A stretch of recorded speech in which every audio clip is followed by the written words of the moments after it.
नमस्कार, आप देख रहे हैं क्लियर न्यूज, जहां हर खबर मिलती है बिल्कुल साफ और सटीक। चलिए शुरू करते हैं आज की 25 बड़ी खबरें।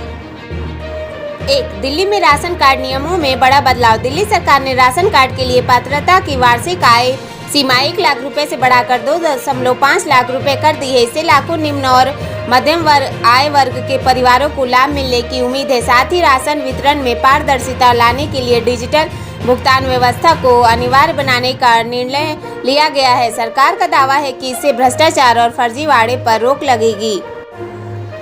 डीएमके और वीसी के कार्यकर्ताओं में हिंसक झड़प। तमिलनाडु के परम्बलूर जिले के कुनम्ब बस स्टैंड क्षेत्र में डीएमके और वीसी के समर्थकों के बीच तनाव हिंसा में बदल गया। दोनों पक्षों ने एक दूसरे के खिलाफ प्रदर्शन किया और कथित पथराव की घटनाएं सामने आई। इलाके में भारी पुलिस बल तैनात कर स्थिति को नियंत्रित किया गया है। नाबालिग बच्चियों के शोषण पर सुप्रीम कोर्ट सख्त। सुप्रीम कोर्ट में सुनवाई के दौरान खुलासा हुआ कि कई राज्यों में स्पा, मसाज पार्लर और ऑर्केस्ट्रा की आड़ में 10 से 16 वर्ष की बच्चियों का शोषण किया जा रहा है। अदालत ने केंद्र, बिहार, राजस्थान, दिल्ली और पश्चिम बंगाल सरकारों के साथ एनएचआरसी और एनसीपीसीआर को नोटिस जारी कर जवाब मांगा है। टीएमसी में टूट की अटकलें तेज। पश्चिम बंगाल चुनाव में हार के बाद तृणमूल कांग्रेस के भीतर असंतोष की खबरें सामने आ रही हैं। राजनीतिक सूत्रों के अनुसार पार्टी के कई सांसद भाजपा के संपर्क में बताए जा रहे हैं। हालांकि अभी तक किसी नेता ने आधिकारिक रूप से पार्टी छोड़ने की घोषणा नहीं की है। राहुल गांधी का दलित कार्ड। कांग्रेस नेता राहुल गांधी ने पार्टी की अनुसूचित जाति विभाग की बैठक में कहा कि भविष्य में दलित समाज की भूमिका कांग्रेस संगठन में और मजबूत की जाएगी।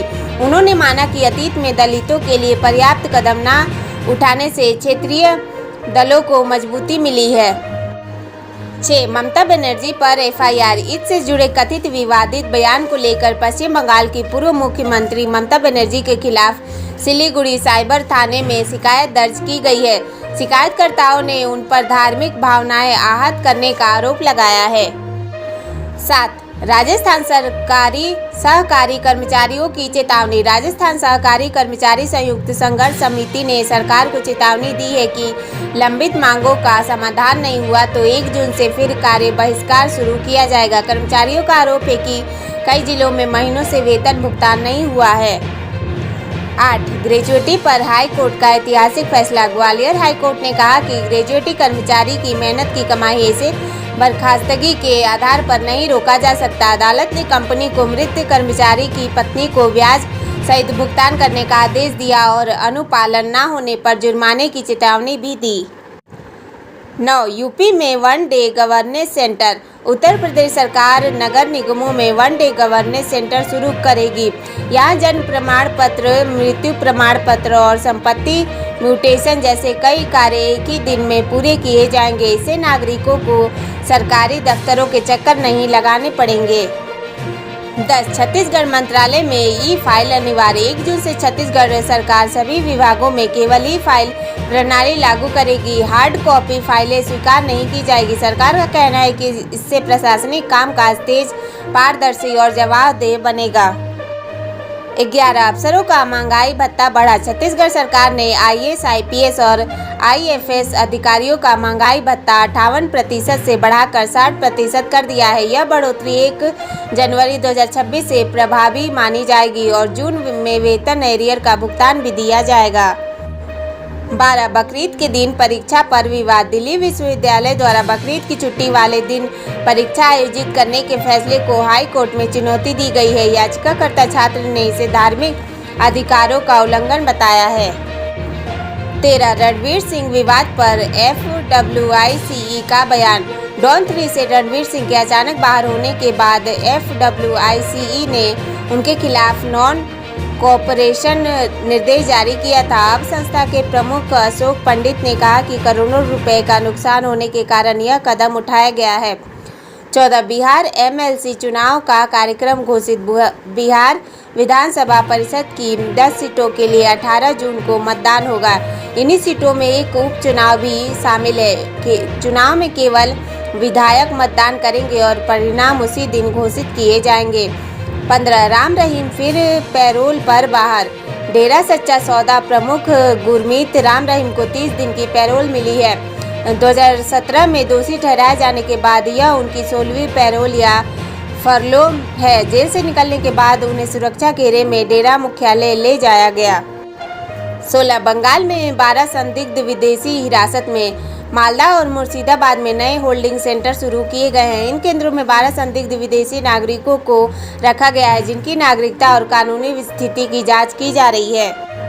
17 झारखंड में ऑपरेशन लोटस का डर। राज्यसभा चुनाव से पहले झामुमो में चुनाव आयोग को पत्र लिखकर धनबल और विधायकों की खरीद फरोख्त की आशंका जताई है। पार्टी का दावा है कि गठबंधन के पास दोनों सीटें जीतने के लिए पर्याप्त संख्या है। 18 बैलगाड़ी से वोट डालने पहुंचा राजा वंडिंग। पंजाब कांग्रेस अध्यक्ष अमरिंदर सिंह राजा वंडिंग अपनी पत्नी के साथ बैलगाड़ी में बैठकर मतदान केंद्र पहुंचे। उन्होंने इसे बढ़ती पेट्रोल डीजल कीमतों के विरोध का प्रतीक बताया। 19 नैनीताल में वाहनों पर रोक। बकरीद और वीकेंड के दौरान भारी भीड़ को देखते हुए नैनीताल प्रशासन ने कई वाहनों और निजी मोटरसाइकिलों के प्रवेश पर अस्थायी रोक लगाने का फैसला किया है। इससे ट्रैफिक जाम और दुर्घटनाओं को कम करने का प्रयास किया जाएगा। 20 विजय बहुमत मजबूत करने में जुटे। तमिलनाडु में AIADMK के 3 विधायक इस्तीफा देकर सीएम विजय की पार्टी TVK में शामिल हो चुके हैं। राजनीतिक हलचलों में चर्चा है कि आने वाले दिनों में और विधायक भी पार्टी बदल सकते हैं। 21 कर्नाटक में सीएम विवाद पर हाईकमान सक्रिय। मुख्यमंत्री सिद्धारमैया और उप मुख्यमंत्री DK शिवकुमार के बीच नेतृत्व परिवर्तन को लेकर जारी विवाद के बीच राहुल गांधी दोनों नेताओं के साथ अहम बैठक करेंगे। इससे समाधान निकलने की उम्मीद जताई जा रही है। 22 गाय को राष्ट्रीय पशु बनाने की मांग। RJD के प्रमुख MLC कारी मोहम्मद सोहेब ने प्रधानमंत्री नरेंद्र मोदी को पत्र लिखकर गाय को राष्ट्रीय पशु घोषित करने की मांग की है। उन्होंने इसे भारतीय संस्कृति और ग्रामीण अर्थव्यवस्था का महत्वपूर्ण आधार बताया है। 23 शादी में मिला अनोखा रिटर्न गिफ्ट। महाराष्ट्र के नांदेड़ जिले में एक दूल्हे ने शादी के उपहार के रूप में पूरे गांव के 3,465 लोगों के लिए 1-1 लाख रुपए का दुर्घटना बीमा कवर खरीद लिया। इस पहल की देश भर में चर्चा हो रही है। 24 अमित शाह की सीमा से हुंकार। केंद्रीय गृह मंत्री अमित शाह ने राजस्थान के बीकानेर स्थित भारत पाक सीमा चौकी का दौरा किया। उन्होंने सीमा सुरक्षा बल के जवानों को हौसला बढ़ाया और सीमा क्षेत्रों के विकास के लिए नई योजनाओं की घोषणा की। 25 CBSE पोर्टल पर सुरक्षा खामी का दावा। 19 वर्षीय साइबर रिसर्च निसर्ग अधिकारी ने दावा किया है कि CBSE के ऑनलाइन कॉपी चेकिंग पोर्टल में गंभीर सुरक्षा खामियां थी, जिनके जरिए अंक देखे या बदले जा सकते हैं। मामले के सामने आने के बाद सुरक्षा व्यवस्था पर सवाल उठ रहे हैं। तो भैया ये थी आज की टॉप 25 खबरें। आपको कौन सी खबर सबसे ज़्यादा पसंद आई कमेंट में ज़रूर बताइए। और हाँ, वीडियो पसंद आया हो तो लाइक शेयर और सब्सक्राइब करना ना भूलें। फिर मिलेंगे अगले वीडियो में। नमस्कार।